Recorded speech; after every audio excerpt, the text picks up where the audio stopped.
Terrell, when were you born? 1928. 1928. What month? November 17th. Hey, one day after your birthday. I know, Terrell. I don't know. I do. I'm just seeing if this. This is November 16th.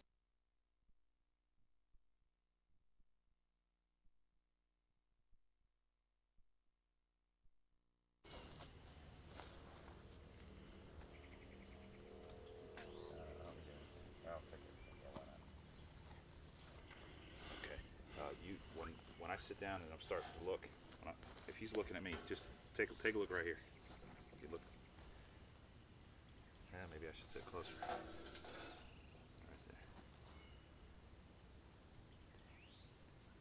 there. Yeah, I guess that's good. All right.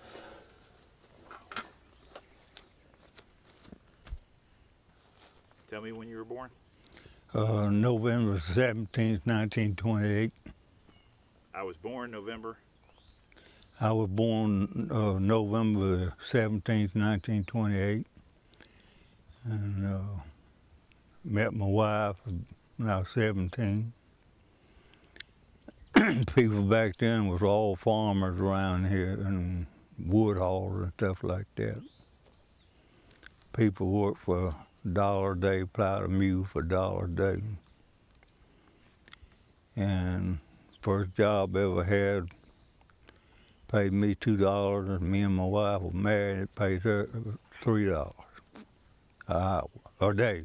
What year was that? When we got married, 1946. 1946.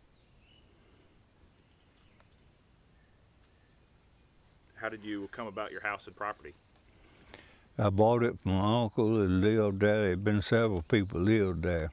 My daddy had built it for a rent house, but I bought the acre of land for $100, the acre of land and the house. And that was our honeymoon cottage.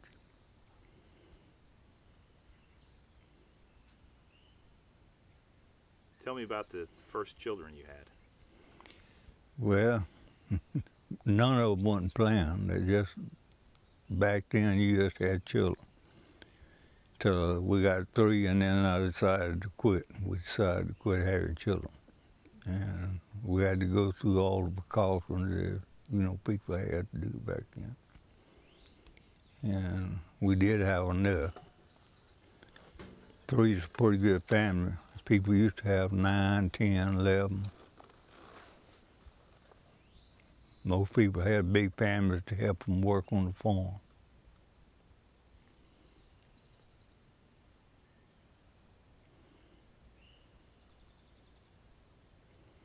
How did you start making money when you were a kid?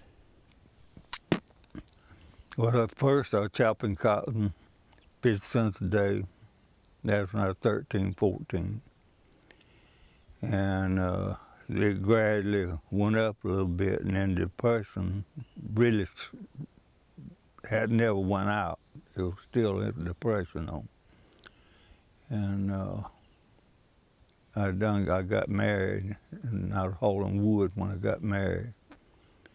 And Mason and I was buying pine wood for $9 a cord. That was delivered. And some paper mill was buying it.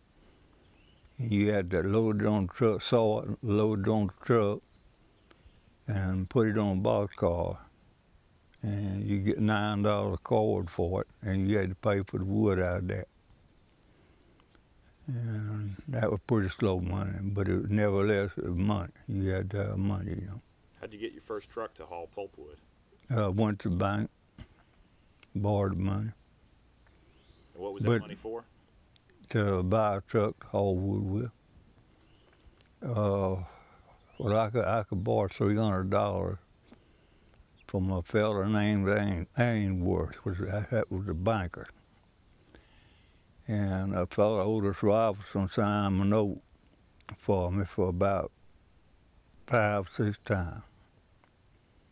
And then I went to hauling produce, and I had to borrow the money to buy the watermelon or tomatoes or apples or oranges or whatever I was going to buy and haul. and the banker was an old German named Ellsworth. And I went in there, borrowed money one day, and told him Otis would sign for me. And he said, well, come in here. And he took me ahead of it. You sat on the bench there. Everybody wanted to borrow money. And anyhow, when I come in and sat down, he called me back in there and asked me what I needed, and I told him. He said, well, let me pick you up something. And he asked me about a cow. I didn't have no cow, didn't own none. But he asked me about an old Jersey bull, about a spotted cow and a Holstein. He wrote me up about 9 head of cows. And he said, now, if you don't pay this, you know what'll happen, don't you? I said, yeah, 'cause I told him all the time I didn't have it. And anyhow, I borrowed the money on them cows I didn't have, signed it. I paid my bill. Now, I've kept him paid regular. And anyhow, they helped, and then I got a foothold of my own. And I never did have to go back to the bank and borrow money no more. I got working for my own self, self-employed. And I'd buy and haul them logs, pulpwood, and all that at one time. Where did you haul your vegetables? Where'd you do your produce? Hauled them and peddled them out and sold them to stores and stuff like that. I done a lot of illegal things that you might not be interested in, but sure. Anyhow, well, Florida had a law that you couldn't haul a number 2 nothing out of Florida. That was the U.S. Department of Agriculture, Markets, and Service. And number 1s were high. They cost you $2.50, $3 a box for oranges and stuff like that, citrus and tomatoes and stuff like that. But you could buy a Florida tag and you could haul it anywhere past the checking station at Swanee River. And you could haul it anywhere as long as you didn't leave Florida with it.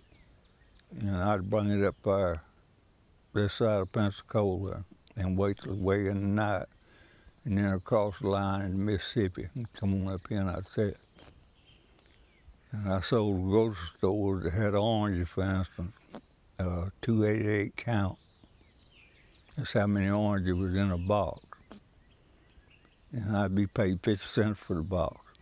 And I'd sell the box to $2.50 to a store in Law.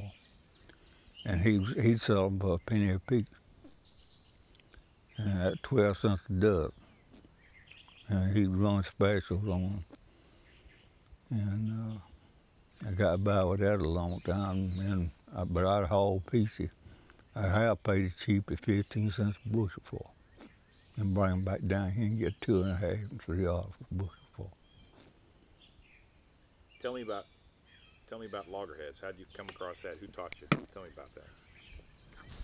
Well, I knew they was him when kind of fished a lot, but a fellow from Louisiana named Bit Lee come up here, and he was a turtle catcher down in Louisiana, and he used to buy old country, and that's where he caught all his loggerheads at.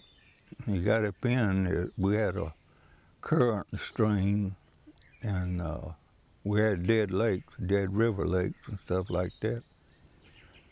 But he's the first one I ever seen get a turtle. And we were fishing together, and I said, let me have that hook. And from then on, I caught the first and I went after. And from then on, I done all the gaffing. And he paddled the boat. And that's the way I learned. And then I just kept doing it till I caught hundreds and tons of them, just over the years. How do you tell us how to find one? Well, What are you looking for? What kind of animal are you looking for? you're looking for bubbles coming up. When one move on the bottom and feet as he paddles along, sort of just a 2.5 crawl and a half float. Every time his foot hits the bottom, it'll make you gas the bubbles that's right down on the bottom come to the top. They'll turn loose and come to the top. And I can tell you, like in a dead lake or a dead river, I can tell you how big a turtle is by how wide it bubbles is. I can tell you in 5 pounds what he weighs. And that is really a fact. A lot of people won't believe it, but it's a fact. And anyhow, I got the gap in him and set him in Louisiana and made a lot of good money that way. What kind of animal was that?